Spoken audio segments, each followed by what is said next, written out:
help your detox process along by working with your body to purge the toxins from your system.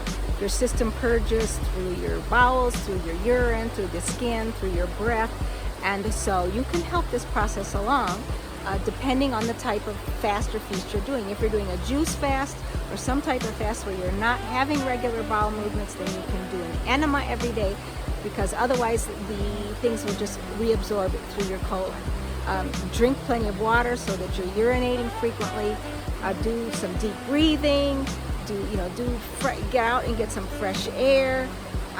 Do a dry brush massage, which is taking a natural hair bristle brush and brushing your skin all over from head to toe to help, or use a loofah in the shower, anything to help slough off the dead skin cells.